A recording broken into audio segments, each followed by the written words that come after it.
Nagising si Sheila. Labis ang pasasalamat ni Baba na nagising na din ito sa wakas. Pagkabangon nila Joshua ay nakita nila si Schneider na nagtamo ng matinding pinsala. Nagtaka sila bakit ito lang ang nagtamo ng matinding pinsala sa kanila kaya naisip nila na dahil siguro ito sa pagprotekta sa kanila pero hindi naniniwala dito si Vi. Dito na nagsalita si Hill at sinabihan sila na hindi umano nila alam kung ano ang ginawa ni Schneider.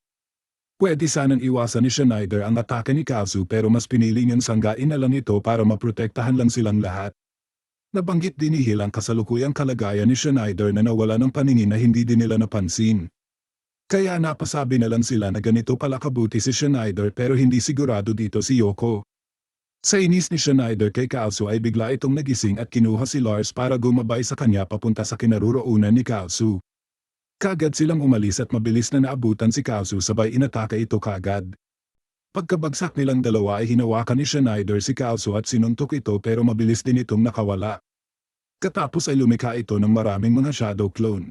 Ngunit hindi inaasahan ni Kazu na mabilis lang matutunto ni Schneider ang totoo niyang katawan. Dito na ginamit ni Schneider ang venom na sinubukan pang sanggain ni Kazu. Pero nabasag lang nito ang ginawa nitong barrier at unti-unti na itong natunaw. Kagad na pinasok ni Schneider ang templo para kunin na si Sheila. Pero ilang sandali lang ay bigla na lang nahati ang kanyang katawan. Kagagawan pala ito ni Kazu na unti-unting nabubuo muli ang katawan nito. Ipinakita dito ang panahong magkakasama pa sila nila Arches. Isang gabi ay sinabi ni Schneider kay Kazu ang matagal niya nang hinahanap. Ito ay ang kalahating parte niya na kinuha sa kanya at itinago nung pinanganak siya sa mundong ito. Gusto niya na habang hindi pa niya ito nahahanap ay si Kazu muna ang magsisilbi niyang kalahating parte niya. Kagad namang naramdaman ni Yoko na may nangyaring masama kay Schneider dahilan para mapahinto siya. Dahil sa nangyayari sa katawan ni Kazu ay naalala ni Baba na kapareho ito sa Undead Cyclops at kay Abigail kaya naisip niya kaagad na nahawaan na din ito ng parte mula kay Anthrasax. Pagsabog ng templo ay dito na nagsalita si Angus na ikinagulat nila Joshua. Kaagad namang nakilala ni Yoko ang boses ni Angus kaya dito na nito ipinakita ang totoong katauhan nito na si Abigail pala. Pero nilinaw din kaagad ni Abigail na hindi siya kalaban at ang kanyang mga ginawa 2 taon na ang nakakaraan ay sanhi lang ng pagmamanipula ni Anthrasax sa kanyang isipan. Nagsimula umano ito nung makuha nila ang unang selyo sa kaharian ng Judas na siya palang kumukonekta sa isipan ni Anthrasax. Ito ang dahilan kaya mabilis siyang nahawaan ng parte nito pero nung sinira ni Schneider ang kanyang katawan ay nasira din ito ang parte ni Anthrasax na nasa katawan niya dahilan para maibalik niya na ang totoo niyang katawan at magpanggap muna bilang si Angus. Katapos niyang magpaliwanag ay dito niya na ipinakita ang maliit na Schneider na nakakapit kay Yoko. Ito umano ang kulang na parte ni Schneider bakit nawalan ito ng paningin. Katapos ay nabanggit din ito na nahawaan na din si Kazu ni Anthrasax at isa na itong immortal. Sa ngayon ay siguradong wala silang laban dito lalo na sa kasalukuyang katawan ni Schneider. Pero may naisip siyang paraan para maibalik sa dati ang katawan nito at ito ay ang kanyang magic hammer. Dahil hindi sang-ayon dito si Schneider ay mabilis siyang hinawakan nila Yoko at Kai. At sa isang hampas lang ni Abigail ng magic hammer sa kanya ay kaagad na bumalik ang normal niyang katawan. Ilang sandali lang ay dumating naman dito ang ibang sorcerer shogun at kasama dito si Zion na kapatid ni Shen na gusto din itong paghigantihan. Ito ay dahil sa pagpaslan nito kay Marie para makuha nito ang magic sword na Soul Eater. Gusto nito na kalabanin si Schneider gamit ang Soul Eater at dito na din inilabas ni Aida ang mga alagad niyang demon. Tinanong ni Schneider si Abigail kung may paraan pa ba para maibalik sa normal si Kazu. Pero walang maisip si Abigail na paraan at dito na nagpa siya si Schneider na puntahan si Kazu. Sinubukan ng mga sorcerer shogun na pigilan si Schneider ngunit hinarap naman sila nila Joshua. Niligpit nila Joshua at York ang mga demons ni Aida at gayon din ang ginawa nila Yoko at Abigail. Habang sila Vai naman ay inumpisahan ang kalabanin ng ibang sorcerer shogun. Nakalaban ni Kai ang kapatid ni Shon na si Ran at naglaban naman sila Shen at Zion. Pagka-atake ni Shen gamit ang kanyang Fudo Meiken ay sinanggalang ito ni Zion. Habang sa kaharian ng Judas naman ay nakarating na dito sila Makapine at Thori. Hindi pa din pala bumabalik ang normal na katawan ni Thori dahil sa madaming regenerative worms ang kinuha sa kanya ni Schneider. Plano nilang puntahan ang Dungeon Temple kung saan pinaniniwalaan nilang andito si Kazu. Ngunit nakita nila sa daan ang mga bantay ng kastilyo na parang hinigupan ng kanilang mga kaluluwa. Katapos ay nakita nila sa unahan si Shellen na nakakulong pa din sa yelo kaya mabilis itong iniligtas ni Makapine. Ayon kay Mokapine ay kasalukuyan itong nakakaranas ng cryogenic sleep at kailangan nila itong gamutin agad para magising ito. Napapaisip din siya kung bakit kaya nangyari ito kay Sheila at may hinala na siya sa kung sino ang may kagagawa nito. Dahil sa kapangyarihan ng kadiliman na dala ni Kaoso ay nagre-react dito ang selyo sa katawan ni Sheila at kung magpatuloy pa ito ay masisira na ang selyo. Kaya habang nilalabanan nila Jeyo ang mga demi-human sa labas ng kastilyo ay nakaramdam na din sila ng pagyanig at may kutob na sila kung saan ito galing.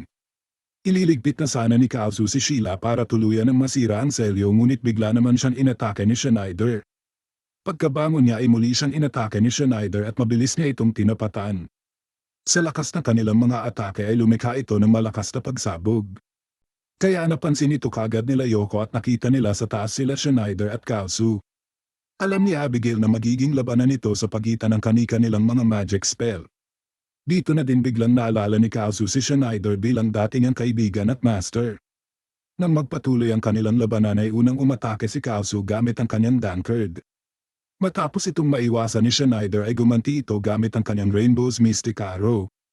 Habang pinagmamasdan nila Yoko ang labanan nilang dalawa ay nakikita ni Abigail na naghihintay lang ang mga ito ng pagkakataon na magamit ang kani-kanilang pinakamalakas na atake dahil kinakailangan ito ng mas mahabang incantation.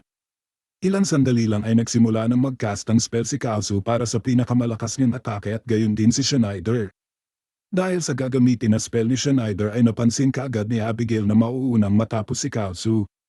Hindi nga siya nagkamali dito at gamit ang testament ni Kaoso na may absolute zero temperature ay direkta itong tumama kay Schneider. Akala ni Kaoso ay tapos na ang laban ngunit nagulat na lang sila na buhay pa pala si Schneider. Dito na nila napagtanto na hindi pala pang-atake ang spell na ginamit ni Schneider kundi pangsangga lang. Dito na ginamit ni Schneider ang Halloween para gantihan si Kaoso pero nagawa din itong masangga ni Kaoso. Ayon kay Abigail ay isang superconduction ang ginawa ni Kaoso. Ipinaliwanag niya kina Yoko kung ano ito pero sa nakikita niya ngayon ay malaki ang posibilidad na si Schneider pa din ang manalo. Ito ay dahil sa nagawa ni Schneider na maprotektahan ang sarili nito laban sa pinakamalakas na teknik ni Kaoso na may absolute zero temperature. Maliban dito ay hindi pa ginagamit ni Schneider ang forbidden spell na Black Sabbath Dawning na isang ultra-high temperature spell at mas malakas sa Halloween.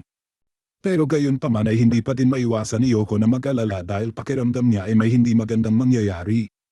Nang magkita-kita na sila Ingwe, Sykes at Vlad ay kaagad silang pumasok ng templo para puntahan si Sheila. Ngunit nang malapit na sila sa taas ay nagulat si Ingwe nang makita si Gara. Kaagad itong inatake ni Vlad ngunit na-counter lang siya ni Gara. Pagka-atake ni Sykes ay si Arceus naman ang umatake sa kanya. Sinabihan ni Arceus si Ingwe na wala umano silang gagawin hanggat hindi pa natatapos ang laban nila Schneider at Kaoso. Mabilis namang nakilala ni Ingwe sila Gara at Arceus kaya nagulat siya na buhay pa pala ang mga ito. Habang pinapanood nila ang labanan nila Schneider at Kaoso ay naisip ni Gara na baka tadhana talaga na maglaban ng mga ito dahil sa kabaliktaran nilang kapangyarihan. Pero para kay Arceus ay hindi sila dapat maglaban at posibleng may ibang rason pa bakit sila naglalaban. Muli namang inalawan ni Kaoso kung papaano siya nasurpresa ni Schneider. Nakita niya kung papaano ito nagpatuloy na lumaban lang kahit itinuturing na ito na kaaway ng buong mundo. Hindi din niya makalimutan nung sinabi nito sa kanya na kailangan siya nito dahil kahit mismo ang sarili niyang ina ay gusto na siyang mawala. Pero gayon pa man ay kailangan niya itong iligpit at dito niya na inilabas ang isang magic sword na tinatawag na Ice Falchion. Kaya nabahala dito si Yoko dahil kasalukuyan nagkakast ng spell si Schneider. Pagka-atake ni Kaoso ay pumikit lang si Schneider pero hindi nila inaasahan ang ginawa ni Kaoso. Hindi kinaya ni Kaoso na atikihin si Schneider dahil ito lang umano ang nag-iisa niyang kaibigan. Habang sa templo naman ay patuloy pa din ang sakit na nararamdaman ni Sheila dahil sa selyo. Ilang sandali lang ay tuluyan na itong nasira at dito na din muling nagising si Anthrasax. Bago pa man mahulog si Kaoso ay mabilis siyang iniligtas ni Schneider. Pagkababa nila ay susubukan sana ni Schneider na tanggalin ang espada ngunit kagad namang nagyelo ang kamay niya kaya pinigilan siya ni Kaoso. Dito na sinabi ni Kaoso sa kanya ang mga dahilan nito bakit nito gustong sakupin ang buong mundo. Ito pala ay dahil gusto nito sanang ipagpatuloy ang pangarap niya matapos niyang masawi sa Golem War 17 taon na ang nakakaraan. At para matupad ito ay susubukan sana nitong gamitin ang kapangyarihan ni Anthrasax ngunit hindi nito inaasahan na ganito pala